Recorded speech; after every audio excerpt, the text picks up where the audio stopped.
Hi spirits, my name is Cosmic Ghost and welcome back to my YouTube channel. Today I'm going to be talking about everything I read in 2024. Don't worry, I know it's a little bit late. Don't worry about that last clip. My shirt was in fact on backwards all day and I did not notice. Anyway, let's talk about my stats for the year. This year I read 10 books, which was only 2 off from my 12 book goal. This year I'm hoping to read double and put it at 24. And so far it's going pretty good.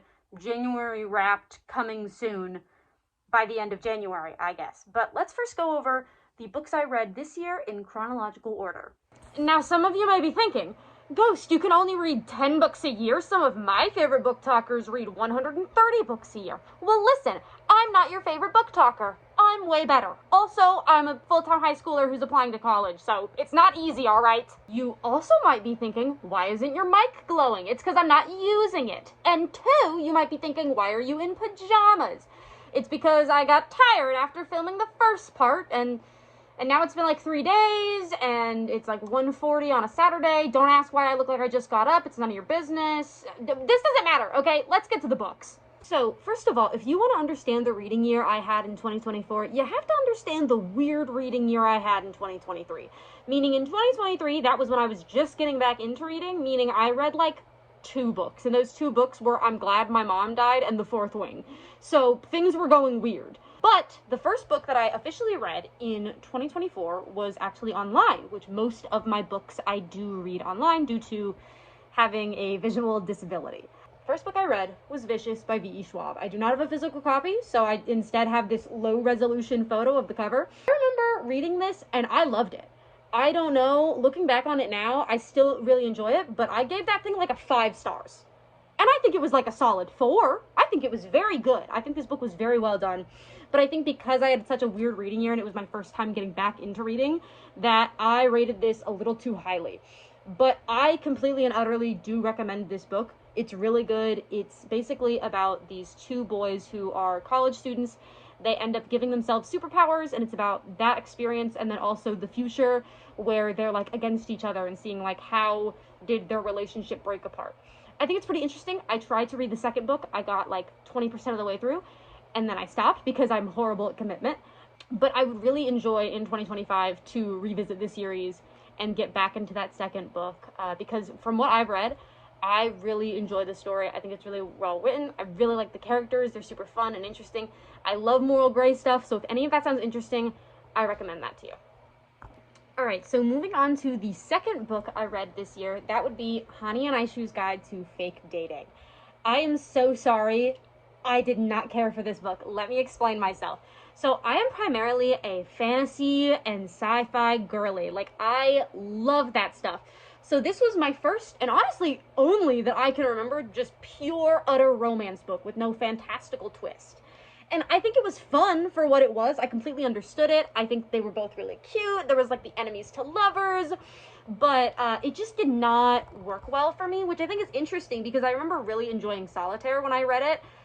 But this book just did not hit. I love fake dating. I think it was cute, but I don't really think the book is also all that memorable. I don't remember anything that happens in this book, if I'm so honest. It felt kind of childish to me, despite the fact that the characters were like high schoolers. They felt very like amateurish, which I guess is kind of the appeal. But I just didn't enjoy this. I guess I'm just much more of like adult audience. Not to sound like I'm like above this book. I think it was very cute, and I know so many people would love this, and I wish I did too. It's super cute. It's super cozy. But I need blood and explosions. I'm so sorry. The third book I read in 2024, I rarely hear anybody talk about, and I think it was spectacular, and that is The Phoenix King. One of my friends introduced me to this book, and we both started reading it at astronomical pace. I finished this thing in like a week, maybe less, which is really impressive for me because I am a slow reader. I loved this thing. No one ever talks about it. Please talk about this book. The world building is so good. I love the characters. The ending was a little iffy for me, so I did end up giving this guy a 4 stars. But I loved this. I was hooked. I was on the edge of my seat. Even when I knew what was going to happen, I was waiting. I was excited to see what they were going to do next. There's some romance in here that I think is actually the sweetest thing I've ever seen. The action is awesome. The descriptions are awesome. I love this thing. And no one is talking about it. Talk about The Phoenix King. It is so good. Please, please, okay? I need people to talk about this book with because it is actually incredible. All right, this one, guys. It is Low Resolution Poppy War, baby. This book bangs! You can't okay, this book is so good. This book is so fucking good. You can't even say anything. I love this book. There was something about it I remember I didn't like, and I can't remember what it was. Oh, I think I really liked Rin's mentor, and then she betrayed him in the end, and I thought she was really stupid. I got where she was coming from. It just really pissed me off. But I love this book. Everybody said, you're not going to believe what happens in Golden Mills. And I didn't fucking believe it. I said, no, I'm ready. It'll be fine. I wasn't ready. What the hell was that? Guess where I was when I first read that? Guess where I was? Oh, guess what? Audiobook. Audiobook in my ears on a road trip, hiding under a blanket, just open-mouthed, like, YouTube thumbnail face, while Party in the USA is just playing on the radio. And now I just gotta act normal for the rest of this car ride after I just read whatever the fuck this was. That's actually insane. That's actually fucking insane. But yeah, so if you ever hear somebody, like, praise the Poppy War and you're like, oh, it can't be all that, it's all that. Yeah, this is the goat. This is the queen. If you read books, you need to read this. Currently, I'm working on the Dragon Republic, so, like, get on this, okay? This better be on your TBR for 2025, because this thing is so good. This thing is revolutionary, bro. You need to read this. Apparently, I don't know when to quit, because after reading The Poppy War, I decided to go on another road trip, and I decided to bring another emotionally and scarring book with me. The Spirit Bears Its Teeth by Andrew Joseph White. This book is amazing. It also cemented Andrew Joseph White as my favorite author, and now, since I have read this, I have read every single one of their books. So, this thing is amazing. I also read this on a car ride, and when we got to that one scene, if you know, you know, I was just sitting there, like, what am I supposed to do? I'm supposed to sit in the back of this truck with a blue slushie and act like everything's okay? This was not okay. I loved it. There is some amazing, like, trans representation in here, queer representation. Also, it has ghosts. That's so sick. I love the characters. I love their writing. The rabbit. I love it all. It's really great. I get a lot of people don't like the ending, which I totally understand. It does kind of feel like a Disney ending, but at least my little guys were happy, so I wasn't too mad at that. But this book is incredible, and it did prompt me to read all the rest of their books. So if you have not read anything by Andrew Joseph White, you're literally missing out. Do not hold yourself back from greatness. It is right here, baby. Coming in after summer, I have some absolute bangers that no one is talking about. So let me put you on to that good shit, aka Shark Heart. This is a romance book, which I typically do not like, but it does have that whimsical nature about a woman whose husband is literally turning into a shark. It is this whole story that's a metaphor for terminal illness. It's amazing. We find out that the main character, her mom, was also, like, she had this disease that made her turn into an animal as well. And we get to hear that story from her mom. And, like, I just loved this. The chapters are also super short, which I can always appreciate. I am a lover of short chapters. You give me a short chapter, I'm gonna lose my mind. I love a good short chapter. So I was absolutely in love with this. It took, like, no time to read. It was engaging the entire time. So if you like whimsical things and you like tragedy and you like a tragic love story, you need to read this book. It is incredible. I don't remember how many stars I rated it. I'm horrible at book talk. I know, but, like, this thing is so good. Go read it! This next book is a little bit more popular, but I still don't think it's getting the recognition it deserves, which would be Wayward. So I absolutely loved this book. I think it was really fun. I don't know if I think I might have given it 5 stars. I don't know. But I loved this book. It's about these 3 magical women in this family, but they're all from different time periods. So one is, like, in, like, ye olden days, and, like, she gets accused of being a witch. And then there's one during, I think it's either, like, near the time of World War I or World War II. I don't remember exactly the time. I really love that one. That one might be my favorite. And then there's the modern day, where she's dealing with a pregnancy and her abusive ex-boyfriend. I loved this book. It was super fun. It was just, this book is very, like, women. So if you are, like, a feminist and you care about women's rights and you care about women's wrongs a little bit, this book is for sure for you. This book is very just, like, women slay, and I was all here for the women slaying, okay? So this one was just a very good read. I think there is a few parts that are just a little heartbreaking, so be ready for some of that. But the endings to each of these women's stories, from what I remember, are all happy. So it's a little sad, but it's got a happy ending in there, and it's really beautiful. So I really recommend this one.